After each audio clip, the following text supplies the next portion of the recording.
మధ్యప్రాచ్యంలో యుద్ధ పరిస్థితులు మహోగ్ర రూపం దాల్చిన నేపథ్యంలో భారత స్టాక్ మార్కెట్లు కుదేలయ్యాయి. అమెరికా, ఇరాన్, ఇజ్రాయెల్ మధ్య తీవ్రమవుతున్న ఉద్రిక్తతల కారణంగా ముడి చమురు ధరలు భగ్గుమరడంతో ట్రేడింగ్లో సూచీలు కుప్పకూలాయి. సెన్సెక్స్, నిఫ్టీలు గత రెండేళ్లలో ఎన్నడూ లేనంతగా భారీ పతనాన్ని నమోదు చేశాయి.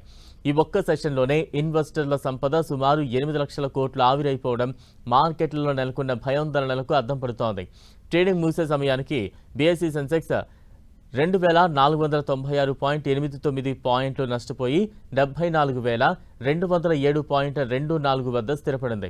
అదేవిధంగా ఎన్ఎస్ఈ నిఫ్టీ 775.65 పాయింట్లు పతనమై 23,002.15 వద్ద ముగిసింది. మధ్యప్రాచ్యంలో చమురు సరఫరాకు అంతరాయం కలుగుతోందనే ఆందోళనలతో బ్రెంట్ క్రూడ్ ఆయిల్ ధర ఏకంగా 11% పెరిగి బ్యారెల్కు $119.5కు చేరుకుంది.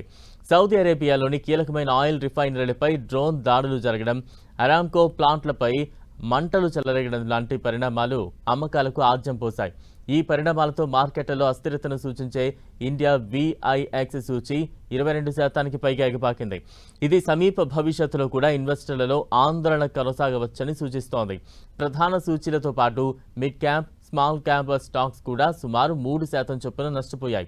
ముఖ్యంగా ఆటో రంగ షేర్లు అత్యధికంగా దెబ్బతినగా ఫైనాన్షియల్ సర్వీసెస్, IT రంగాల్లోనూ అమ్మకాల ఒత్తిడి స్పష్టంగా కనిపించింది. ప్రపంచ పరిణామాలు, పెరుగుతున్న ఇంధన ధరల కారణంగా ఇన్వెస్టర్లు అప్రమత్తంగా వ్యవహరిస్తున్నారని విశ్లేషకులు అభిప్రాయపడుతున్నారు. నిఫ్టీలోని 16 రంగాలు నష్టాలతోనే ముగియడం మార్కెట్లలోని పతనం లోతుకి నిదర్శనం కాగా, బ్రెంట్ క్రూడ్ ఆయిల్ రేటు పెరగడం ఆసియా మార్కెట్లలో పతనం మన నష్టాలకు కారణం. బ్రెంట్ క్రూడ్ ఆయిల్ రేట్ ఏకంగా $120 వరకు చేరడం అతిపెద్ద ప్రమాదకర పరిణామం. మరోవైపు అమెరికా ఫెడరల్ రిజర్వ్ బ్యాంక్ వడ్డీ రేటు తగ్గించకపోవచ్చని సంకేతాలు పంపించింది. అంతేకాకుండా మన స్టాక్ మార్కెట్లో హెవీ వెయిటేజ్ ఉన్న HDFC బ్యాంక్ షేర్లలో భారీగా అమ్మకాలు చోటు చేసుకోవడం కూడా మార్కెట్ల నష్టాలకు కారణం. ఈ సంస్థ పార్ట్ టైం చైర్మన్ అతను చక్రవర్తి రాజీనామా చేయడంతో ఈ కౌంటర్లో అమ్మకాలు వెల్లువెత్తాయి. ఏకంగా 9% వరకు HDFC బ్యాంక్ షేర్లు నష్టపోయాయి.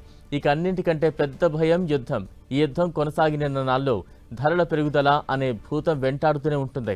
మధ్యలో వచ్చే అడపాదడప ర్యాలీలను చూసి ఎగబడితే మార్కెట్లో మంటలకి బలి కావాల్సి వస్తుందనేది అనుభవజ్ఞుల మాట.